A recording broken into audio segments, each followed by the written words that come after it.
Assalamualaikum warahmatullahi wabarakatuh. Selamat pagi anak-anak semuanya. Bagaimana kabarnya pagi hari ini?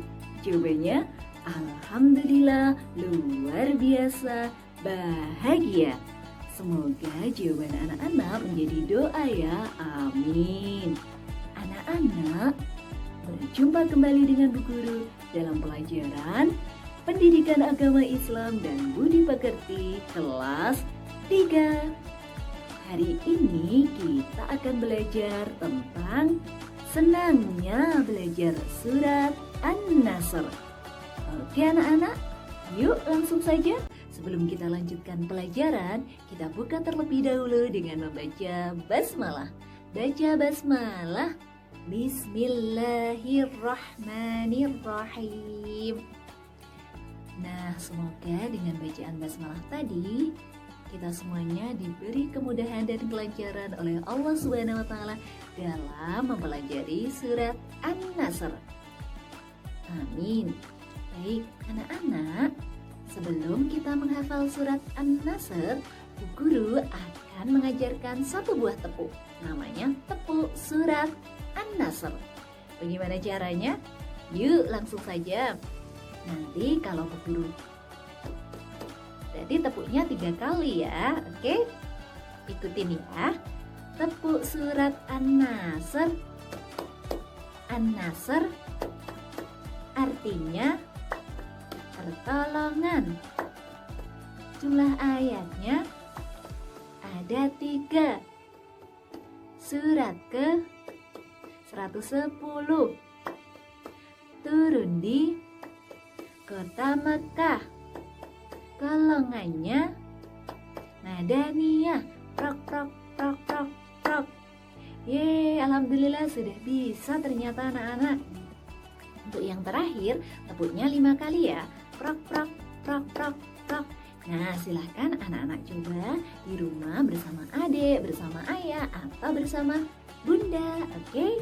Nah, selanjutnya mungkin dari kalian ada nih yang bertanya, Bu Guru, kenapa surat An-Nasr termasuk golongan surat Madaniyah, padahal turun di kota Mekah? Nah, ayo, siapa di antara kalian yang tahu? Ada yang tahu? Jawabannya adalah karena surat An-Nasr diturunkan oleh Allah Subhanahu wa taala setelah Nabi Muhammad hijrah dari kota Mekah ke kota Madinah. Alhamdulillah. Jadi tahu kan? Oke, anak-anak, selanjutnya kita akan belajar tentang sebab turunnya surat An-Nasr. Dengarkan baik-baik ya. Selanjutnya, yuk kita belajar sebab turunnya surat An-Nasr. Anak-anak, pada zaman Nabi Muhammad SAW berdakwah, Nabi sering sekali mengalami perlawanan. Para pengikutnya sering diusir, disakiti, diperangi, bahkan dibunuh.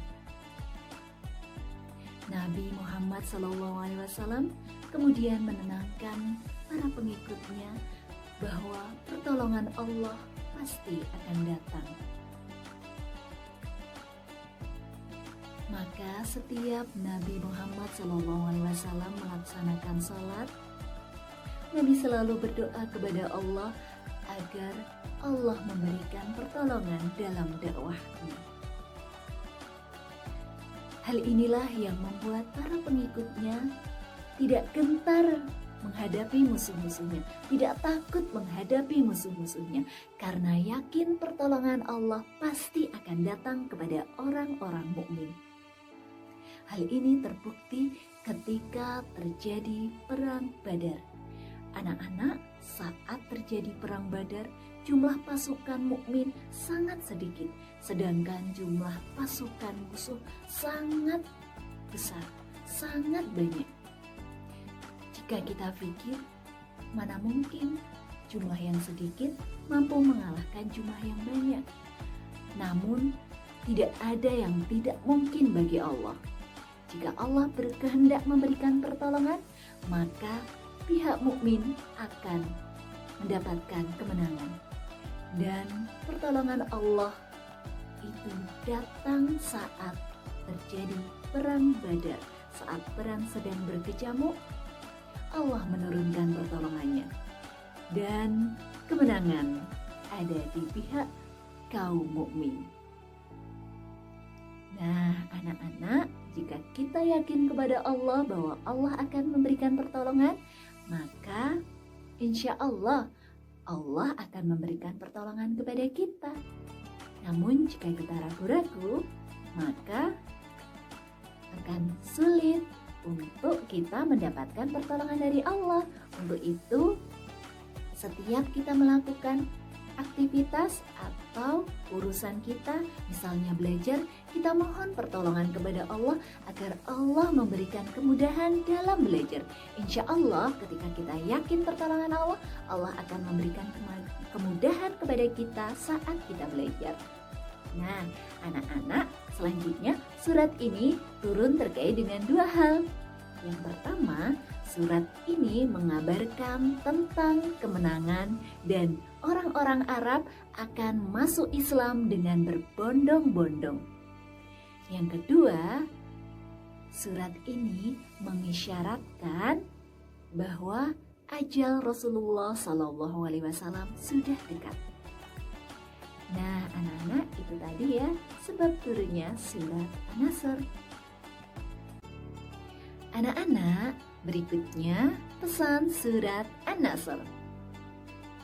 Surat An-Nasr berisi pokok-pokok. Yang pertama, pertolongan Allah akan datang dan Islam akan mendapat kejayaan. Yang kedua, perintah Allah kepada orang beriman agar bertasbih, memujinya, serta memohon ampun kepadanya apabila terjadi peristiwa yang menggembirakan. Nah, anak-anak, demikian tadi pesan surat An-Nasr. Baik anak-anak, selanjutnya Bu Guru akan membacakan surat An-Nasr ayat demi ayat. Silahkan anak-anak mendengarkan secara berulang, kemudian menirukan ayat per ayat hingga lancar.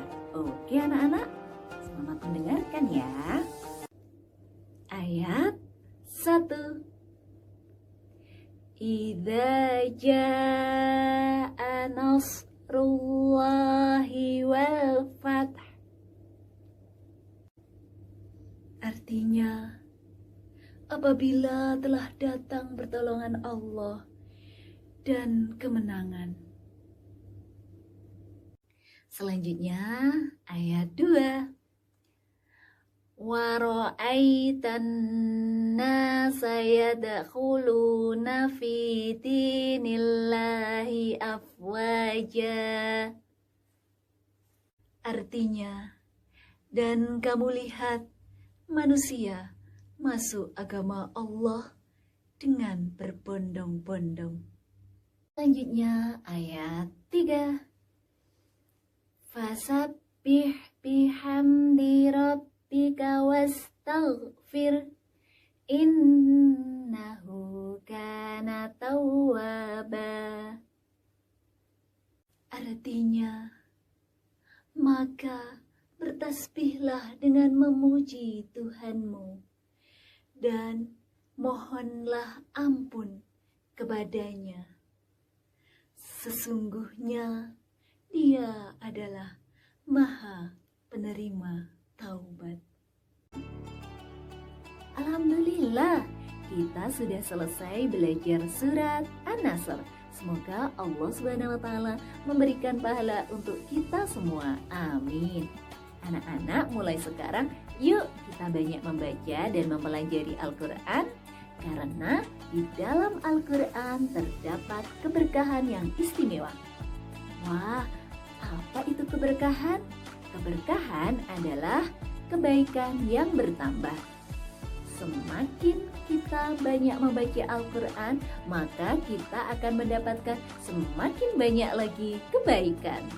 Nah, kita masih ingat kan anak-anak? kalau kita membaca Al-Quran, satu hurufnya kita mendapat 10 kebaikan. Masya Allah. Nah, untuk itu jangan sampai kita melewatkan hari kita tanpa belajar atau membaca Al-Quran. Oke? Tetap semangat ya. Bu Umi akhiri pelajaran dengan membaca hamdalah bersama-sama ya. Baca hamdalah. Alhamdulillahi Rabbil Alamin. Bu Umi tutup dengan salam. Wassalamualaikum warahmatullahi wabarakatuh.